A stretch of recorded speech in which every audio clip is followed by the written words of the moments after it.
लगता है कि आप गोरक्षधाम के पीठाधीश्वर भी हैं और आप मुख्यमंत्री भी हैं। दोनों में कभी कोई विरोधाभास का भी लगता है कामकाज में या बातचीत में? देखिए, ये जो हम लोगों ने अपने परंपरा और पर्वों के साथ विसंगति दी है, यही भारत के सनातन प्रतीकों के साथ भी हम लोगों ने दे दी है। जैसे मैंने बताया ना, कुंभ को हम लोगों ने भगदड़, गंदगी और अव्यवस्था का पर्याय बना दिया था। ऐसे ही हमने सन्यास को भी एक इस बात का प्रतीक बना दिया कि सन्यास का मतलब व्यक्ति एकांत में जाकर के आत्मिक उन्नति के लिए कार्य करे। मुझे लगता है कि यह धर्म का पथ नहीं है।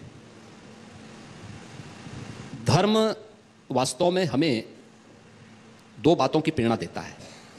एक, अभ्युदय की, इस जीवन में अभ्युदय। अभ्युदय का मतलब सांसारिक उत्कर्ष का, भौतिक विकास के प्रति हमारा कंट्रीब्यूशन क्या हो सकता है, जिससे हम लोक कल्याण के कार्यक्रमों को, वेलफेयर के कार्यक्रमों को आगे बढ़ा सकें, जीव मात्र के कल्याण का मार्ग आगे बढ़ा सकें।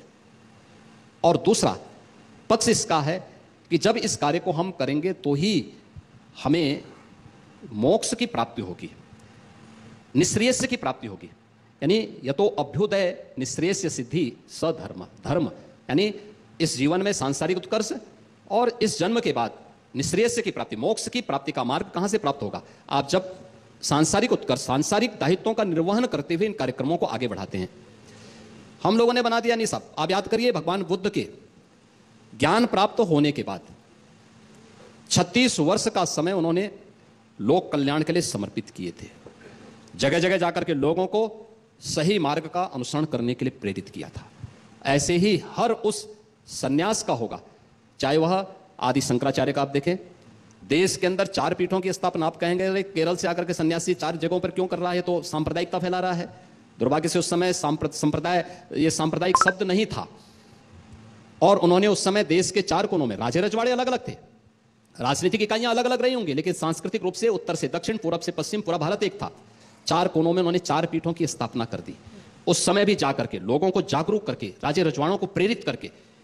आप सोचिए ना कि ज्योतिष पीठ की स्थापना, इतने ऊंचे स्थान वहां जाकर के आज भी लोग चलने में डरते हैं उन मार्गों पे जाने में, और उस समय उन्होंने पैदल चल करके वहां पे उस कार्य को स्थापित किया था।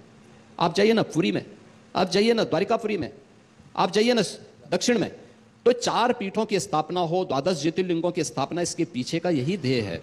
और अगर इन लोगों ने कभी भारत की विरासत के इन प्रतीकों को समझने का प्रयास किया होता तो मुझे लगता है कि इनके दिमाग में कचड़ा कभी नहीं घुसता। जो ये लोग हिंदुओं को बार बार सांप्रदायिक कह करके भारत की परंपरा को लांछित और अपमानित करने का प्रयास करते हैं, कभी नहीं आता। तो इसलिए भारत की विरासत पर हम सबको गौरव की अनुभूति होनी चाहिए, और हर व्यक्ति को, भारत के हर नागरिक को इस पर गौरव की अनुभूति करनी चाहिए।